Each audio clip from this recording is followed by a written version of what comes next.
Come può un quadro da milioni di euro trasformarsi in uno strumento per riciclare denaro sporco? Questa domanda svela una realtà oscura che si nasconde dietro la bellezza delle opere d'arte. Il valore di un'opera è straordinariamente flessibile. Un quadro o una scultura possono passare da un prezzo di migliaia a milioni di euro, basandosi sulla percezione del mercato, sul prestigio dell'artista o a volte su manipolazioni deliberate. Questo crea l'opportunità perfetta per gonfiare o sottostimare i valori in base alle necessità. Ad esempio, un criminale potrebbe acquistare un'opera per 50.000 euro e rivenderla poi a un complice per $500.000, giustificando l'improvviso aumento come un profitto legittimo. Inoltre, le transazioni nel mercato dell'arte sono spesso avvolte dal mistero. Case d'asta, gallerie d'arte proteggono l'identità dei venditori e degli acquirenti, usando la privacy come motivazione principale. Tuttavia questa riservatezza offre una copertura perfetta per chi vuole nascondere l'origine dei fondi. È comune che un'opera passi di mano in mano senza che venga registrata l'identità del nuovo proprietario, rendendo praticamente impossibile rintracciarne la provenienza o il percorso finanziario. E un altro problema cruciale è la mancanza di regolamentazione uniforme. Infatti, a differenza di altri settori, il mercato dell'arte opera in una zona grigia. A livello internazionale non esistono leggi condivise per controllare le transazioni legate alle opere d'arte. E questo vuoto normativo permette al crimine di agire indisturbato, approfittando delle differenze legislative tra un paese e l'altro. Ma come funziona concretamente il riciclaggio nel mercato dell'arte? Lo schema di base è relativamente semplice. Un criminale acquista un'opera a un prezzo basso, magari da un artista emergente o da una galleria compiacente. In seguito la stessa opera viene rivenduta a un prezzo gonfiato, spesso tramite un'asta prestigiosa o attraverso un complice. Così il denaro sporco, a quel punto, si trasforma in un guadagno legittimo, nascosto dietro l'apparente trasparenza di una transazione artistica. Un'altra tecnica comune è l'esportazione e l'importazione di opere d'arte. Questi beni possono essere facilmente trasportati attraverso confini internazionali, sfruttando lacune doganali e fiscali. Ad esempio, un dipinto potrebbe essere dichiarato a un valore molto basso al momento dell'esportazione, per poi essere rivenduto a un prezzo esorbitante in un altro paese, sfruttando la differenza nelle normative locali. In aggiunta, gallerie e fiere d'arte rappresentano punti strategici per il riciclaggio. Soprattutto le fiere internazionali attraggono collezionisti da tutto il mondo e spesso sono utilizzate come copertura per transazioni opache. Un'opera acquistata in una fiera può cambiare proprietà più volte nel giro di pochi giorni, rendendo quasi impossibile tracciare l'origine del denaro coinvolto.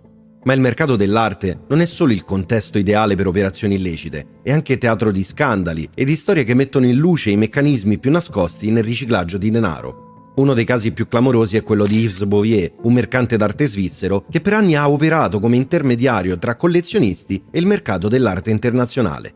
Bouvier è stato accusato di aver manipolato i prezzi delle opere vendute a diversi miliardari, tra cui Dmitry Rybolovlev, un oligarca russo proprietario del club calcistico AS Monaco. In quel contesto Bouvier acquistava opere di artisti celebri come Monet o Picasso e le rivendeva a prezzi gonfiati senza rivelare il reale costo d'acquisto e intascando la differenza. Questo scandalo, noto come il Bouvier Affair, ha messo in luce come opere di valore inestimabile possano essere utilizzate non solo per transazioni illecite, ma anche per frodi su larga scala. E in questo scenario emergono come attori principali anche le case d'asta. Istituzioni come Christie's e Sotheby's, due delle case d'asta più prestigiose e riconosciute al mondo. Entrambe sono finite spesso sotto i riflettori per la loro opacità. Le critiche principali riguardano la protezione dell'anonimato degli acquirenti e dei venditori, e questa riservatezza, pur essendo una pratica consolidata per attirare collezionisti di alto profilo, ha aperto le porte al riciclaggio di denaro sporco. In numerosi casi le opere d'arte sono state vendute a cifre enormi senza che venisse verificata l'origine dei fondi utilizzati. Un esempio emblematico è il caso di una scultura di Alberto Giacometti, venduta da Sotheby's per $100 milioni. L'identità dell'acquirente è rimasta segreta, sollevando forti interrogativi sull'origine di quei fondi. Ma va detto che il mercato dell'arte non riguarda solo quadri e sculture, ma anche reperti archeologici di valore storico. Organizzazioni criminali come Cosa Nostra hanno sfruttato il traffico di questi beni per finanziare le loro attività. I reperti, spesso rubati da siti archeologici in Italia e nel Mediterraneo, venivano venduti a collezionisti privati o a musei prestigiosi in tutto il mondo. Questi oggetti antichi, privi di documentazione legittima, venivano introdotti nel mercato tramite dei falsi certificati d'autenticità, aggirando le leggi sulla protezione del patrimonio culturale. E un caso chiave riguarda proprio un vaso greco antico, venduto al Metropolitan Museum di New York, che si scoprì successivamente essere stato trafugato da un sito archeologico in Sicilia.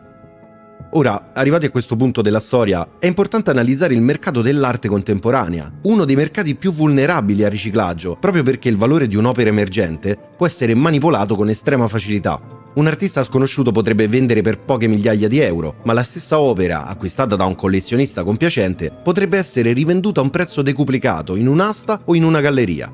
Questo crea un ciclo in cui il denaro sporco viene legittimato attraverso transazioni apparentemente normali.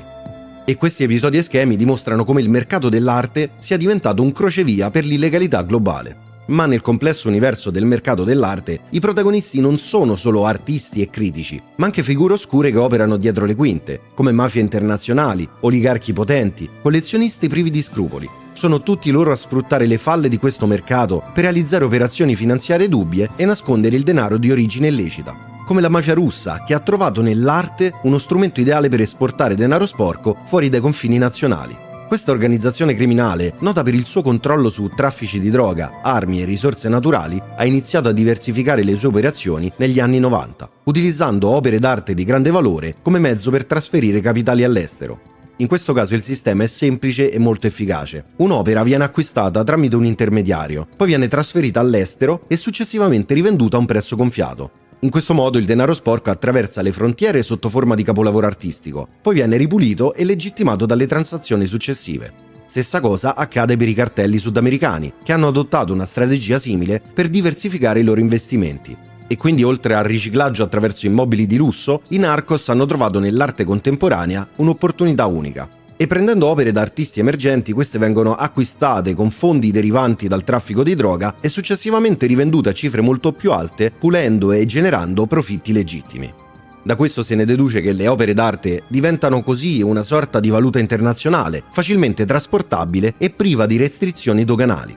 Ma questo tipo di approcci viene anche adottato da altri personaggi, in particolare da diversi oligarchi russi ed est-europei che hanno un ruolo chiave nel mercato dell'arte. Per molti di loro, acquistare opere di grandissimi artisti non è solo una questione di prestigio, ma è anche un modo per mascherare operazioni finanziarie illecite. Un esempio già citato è quello di Dmitry Rybolovlev, coinvolto nello scandalo Yves Bouvier e che ha rivelato come alcuni oligarchi utilizzano i mercanti d'arte per manipolare i prezzi delle opere, cercando dei margini di profitto artificiali e nascondendo il trasferimento di enormi quantità di denaro, sia illecite che lecite. L'altra pratica molto comune utilizzata da queste figure è quella di sfruttare le opere d'arte come garanzia per ottenere prestiti da banche compiacenti, il tutto senza mai dichiarare la reale provenienza dei fondi. E quindi al netto di questo, il mercato dell'arte resta sicuramente un settore molto affascinante, ma è estremamente vulnerabile a operazioni illecite. Queste vulnerabilità derivano in gran parte dalle lacune legali, che permettono al crimine organizzato di sfruttare il sistema. Uno dei problemi più gravi è l'assenza di registri globali per tracciare le transazioni legate all'arte, perché quando un'opera cambia il proprietario, spesso non viene registrato chi acquista, chi vende e a quale prezzo. Questa mancanza di tracciabilità consente a opere di valore inestimabile di essere utilizzate per operazioni di riciclaggio o di trasferimento di denaro senza traccia. Ad esempio, un dipinto può essere venduto in un'asta a New York, spedito a un compratore anonimo in Svizzera e rivenduto a Hong Kong, senza che nessuna delle autorità coinvolte abbia una chiara visione del flusso finanziario. A complicare il problema ci sono regolamenti frammentati, che variano da paese a paese. In alcune nazioni le transazioni d'arte sono soggette a controlli più severi, mentre in altre vengono trattate come una qualsiasi operazione commerciale. Oltre a questo, il mercato dell'arte gode di un'aura di esclusività, che spesso scoraggia le indagini. La privacy degli acquirenti viene protetta a tutti i costi, rendendo difficile per l'autorità identificare transazioni sospette. E questo ha portato a una mancanza di responsabilità per le istituzioni coinvolte, come le case d'asta, le gallerie, che raramente affrontano conseguenze per aver facilitato le operazioni. Una delle soluzioni più urgenti è la creazione di un registro internazionale per monitorare le proprietà e le transazioni legate all'arte. Un database accessibile alle autorità competenti potrebbe garantire che ogni opera abbia una documentazione chiara e tracciabile, dalla sua creazione fino all'ultimo passaggio di proprietà. Questo strumento sarebbe particolarmente utile per identificare movimenti sospetti e prevenire la compravendita di opere rubate o utilizzare il riciclaggio. Un'altra urgenza è la maggior collaborazione tra le autorità doganali e fiscali. Infatti attualmente molti paesi non condividono informazioni sulle esportazioni o le importazioni d'opere d'arte, lasciando spazio a tutte le operazioni più oscure. E infine è essenziale introdurre sanzioni più severe per chi facilita le operazioni poco trasparenti. Come case d'asta, gallerie e altri intermediari, essi devono essere ritenuti responsabili quando chiudono un occhio sull'origine dei fondi o sull'identità dei loro clienti. Questo potrebbe includere multe significative, la revoca delle licenze commerciali e persino procedimenti penali nei casi più gravi. Queste riforme non solo renderebbero il mercato dell'arte più sicuro, ma garantirebbero anche che l'arte torni ad essere ciò che dovrebbe essere, un patrimonio culturale condiviso e non uno strumento al servizio del crimine organizzato.